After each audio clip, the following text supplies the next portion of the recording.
Open the chest, ladies and gentlemen. Man, you guys always questioning my dance moves, man. But I mean, you can't question them, man. They're unquestionable. You know what I'm saying? Bam. Anyways, man. As you guys know, man, we got the Global Chess Championship that just got done. So I did go ahead and grab the final game for you guys between Nihal Sarin and Wesley. So this one is for all the marbles, man. The whole kit and caboodle, as they say. So it's a pretty nice little game real quick, man. But yeah, man, all of my people that are coming from the Philippines, I would say mabuhay to you. Kamusta na aking magkaibigan. Maraming salamat po sa nanonood ng aking mga video. I appreciate you guys very much. Magandang umaga, magandang hapon.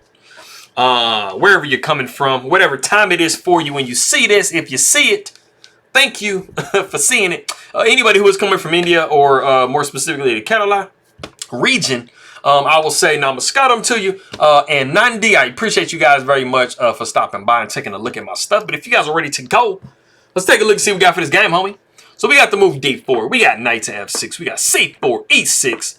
Bishop to F4, we got the move D5. So we kind of have somewhat of a hybrid going on between like a London and like a Queen's Gambit decline type situation, but it is fairly new. I have not shown it before, but it is specifically called the Indian game. The East Indian defense is what it is considered. So we do see the move pawn takes D5, knight takes D5. You got to do something with the bishop, homie. You don't want to just leave it out there in the cold, right? Because, you know, it needs a jacket or something. So the bishop goes back to G3. We got the move C5. You knew it was coming, homie. C5. Man, I think all you guys probably always think every single game that I present, there's going to be a C5 in there somewhere. Like it has to come. Anyways, man, we do see C5. I mean, white at some point probably is going to have this nice little center. So, I mean, black is just saying, bro, this is a preemptive strike on you. So we do see the move E4. Like I said, the knight did go back to F6, but you kind of have a little bit of a problem because you have two pawns in the center that are both getting attacked. So we do see knight to D2. And then, interestingly enough, we have the novelty of the game, which is queen takes D4. In the past, we've seen pawn takes D4 and knight to C6. But we have just now seen queen takes D4. It makes some sense because with queen to D4, you do see knight G to F3. And you did win a pawn for sure, but now you're getting a tempo on your queen. And it's just not like absolutely the most ideal situation for you to be in with your queen. You know, you don't really like putting your queen in the center of the board and just getting attacked relentlessly, right? So the queen just goes back to D8. We see the move E5. We got knight to D5. We got A3. No knight B4 nonsense possibly going into checking over here. So we do see a bishop to E7. We got bishop up to D3. Bishop goes to D7. Queen to E2. We got A6. Short castles. And then we do have a rook A to D1. And I mean, you know, if I'm Wesley, so I'm just kind of enjoying the pawn right here, man, because like there wasn't any like type of drawback. It wasn't like you kind of grab the pawn and you get, you know, like relentlessly attacked or, you know, like, I mean, you're really reaching your hand into the cookie jar. It wasn't a poison pawn. It was just really a pawn. So, I mean, basically Wesley got to make sure he's just holding on and doing what he needs to do, and he might be all right, man.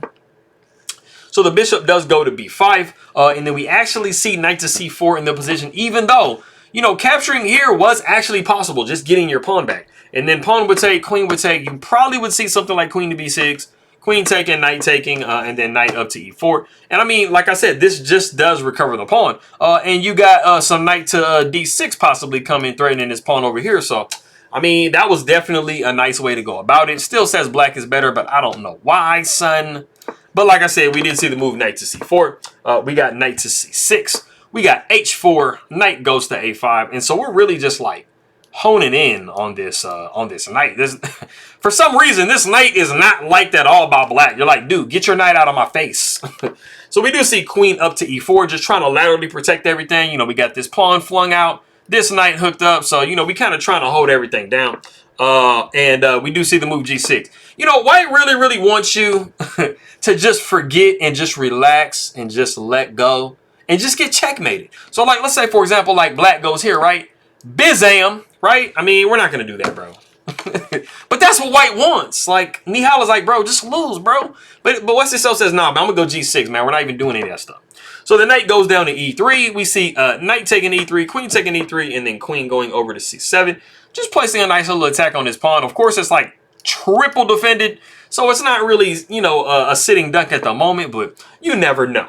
We do see knight to D2, bishop takes D3, queen takes D3. And this actually does a nice little bit because this does start to gain a little bit of tempo on the white queen. So rook F does go to D8. We see queen back over to e3. The knight goes up to c6, and now we are double attacking this pawn. So, you know, you kind of got to do a little something, something. So the knight does go to e4, and we see knight to d4 in the game. Now, some of you guys might have been like, man, wait a minute, isn't this just a pawn though? Like, can I just give me a pawn? Well, don't get so greedy, man, because after knight takes e5, rook d comes to e1. And I mean, you are pinned right here though, kind of. And I mean, you can't really move a bishop in a way to protect, because I mean, that's just like, you know, that's just going to make everything worse. It's going to leave the bishop, and don't do that, man. So like I said, we did see the move knight to d4. Wesley So says, bro, I got a good position. I'm not about to give it up now, right? So we do see knight to f6 with check. We got king down to g7. We got bishop up to f4. You know, we're trying to see if we can infiltrate here, bro. Like, let's do something, man. So the knight does come to f5, and we got queen over to h3. And we have actually reached a position. There is a very interesting move that Wesley So makes in this position. If you want to try to pause the video and guess what move he makes, go ahead and do so.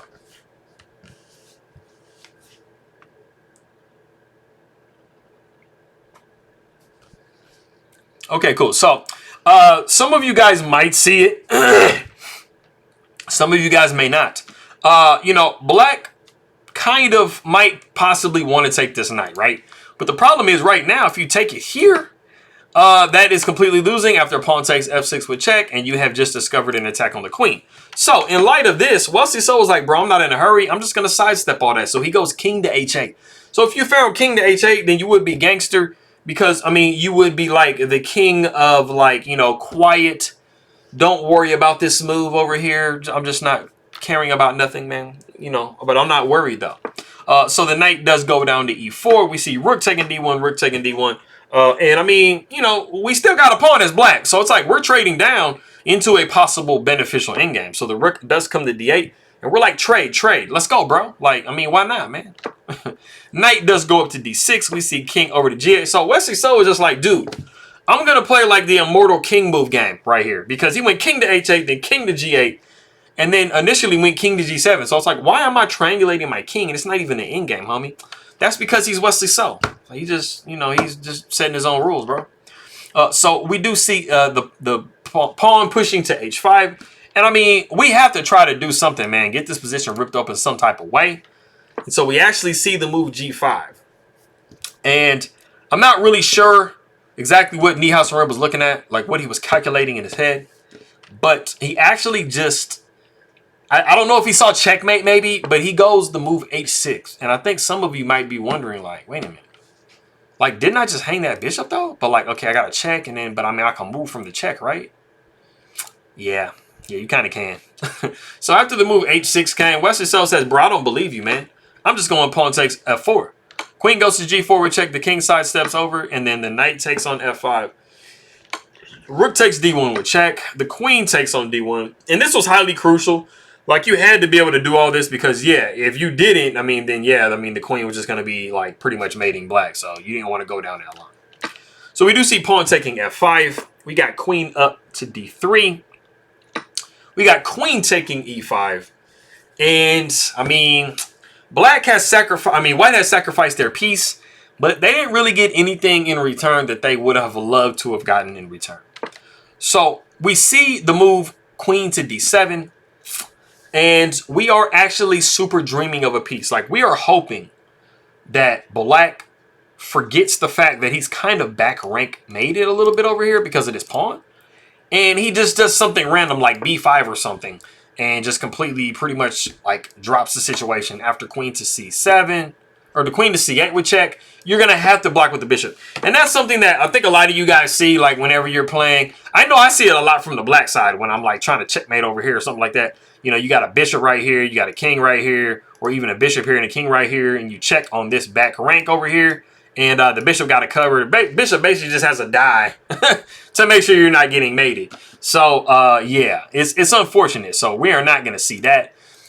We do see the move queen to d6. There were many moves you could make in this position. I mean, you just have to make sure that you remembered that, you know, you do not want to allow this queen to check right here and have to block with the bishop because you're just losing your bishop. So you can go like bishop to h4. You can go queen to e6. You can check down here and then go to queen to e6. Like pretty much kind of however you want to do. Just make sure you're not dropping mate. Like, don't, or not mate, but make sure you're not dropping your bishop, man.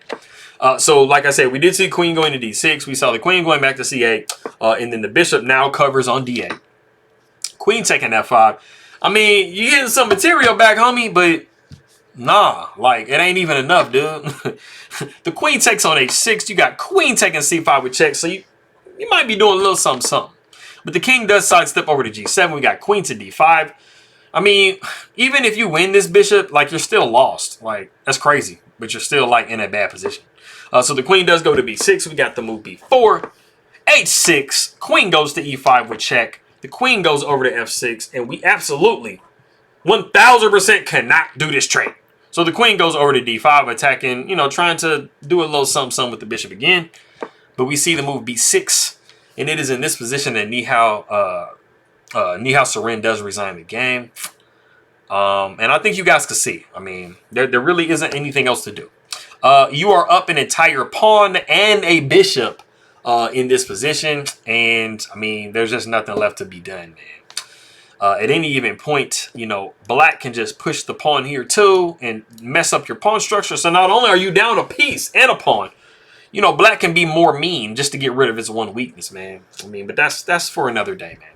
But anyway, man, that is that game. So Wesley was able to win.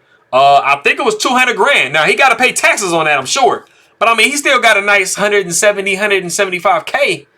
That's a nice chunk of change, man. That's nice, man. So, I appreciate you guys very much. Meron salamat, Nandi. And I'll see you guys next time.